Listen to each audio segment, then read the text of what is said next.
Early in the fall of 1943, the 25-year-old Leonard Bernstein was living in New York, where he'd spent the last year variously finishing his first symphony, subtitled Jeremiah, and scraping by on a $25 a week job at a publishing house, arranging popular songs, making band transcriptions, and putting improvisations by jazz artists such as Earl Hines and Coleman Hawkins down on paper. He'd recently been hired by the New York Philharmonic as an assistant conductor, but he was still an unknown.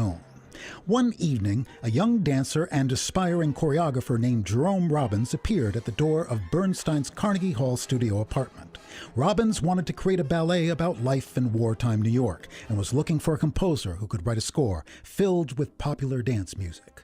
The musicians and the choreographer's mutual creative and aesthetic interests were immediately apparent, and soon they were at work on the first of a series of celebrated collaborations, a ballet called Fancy Free, in which three sailors on a 24-hour shore leave in New York compete for the affections of two women in a bar. The ballet, which was premiered by the American Ballet Theatre in April of 1944, was an enormous success. Audiences and critics alike hailed Robbins' muscular choreography and the nervy brilliance of Bernstein's score. Soon there was talk about expanding the 25-minute ballet into a full-blown musical. To write the libretto, Bernstein insisted on engaging his friends, the musical comedy duo of Betty Comden and Adolph Green. The resulting 2-hour musical, titled On the Town, was only related to Fancy Free by virtue of its inspiration. Bernstein asserted that none of his Fancy Free music was used in On the Town. The character development is much fuller, and the female roles are central to the show's story. Finally, the musical scenes are almost always accompanied by sets depicting iconic New York landmarks, giving the show the aura of a Valentine to the city.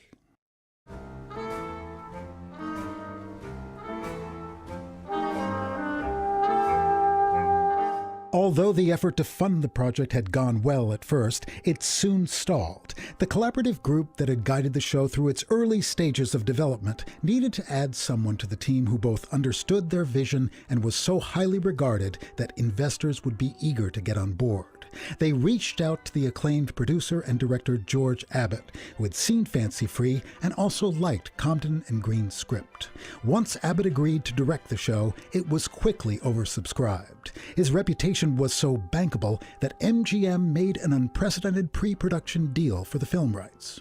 Notwithstanding the strong creative convictions of artists such as Bernstein, Robbins, Comden and Green, it was now clear that Abbott would be calling the shots. Whatever misgivings the young collaborators might have had, their overarching respect for the director's accomplishments and their awareness of his importance in sustaining the project mitigated their concerns about the many changes he dictated. Bernstein and Abbott worked well together, despite the older man's occasional teasing complaints about this Prokofiev stuff, the term he used to describe some of the more complex passages in the composer's score.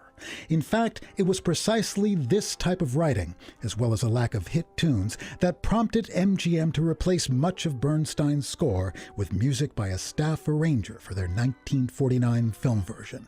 While mixed reviews greeted the show's opening in late December of 1944, audiences responded enthusiastically to this new type of American musical, in which characters drawn from real life were depicted with insight and wit, their experiences and emotions made vivid through choreography that was at once visceral, joyous, and natural, the whole supported by a remarkable orchestral score in which the energy and directness of popular music was rendered on a symphonic scale, deepening and intensifying its impact.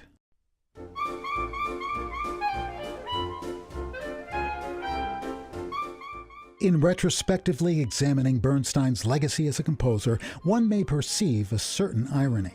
He was never celebrated by the avant-garde. His devotion to writing tonal music in itself set him apart from one of the most basic syntactical developments in the art music of his time. And yet his music seems much less nostalgic within the context of our current cultural moment, when lines between classical and popular art are difficult to draw, and global interconnectedness encourages the sort of cultural diversity and eclecticism for which he was often criticized.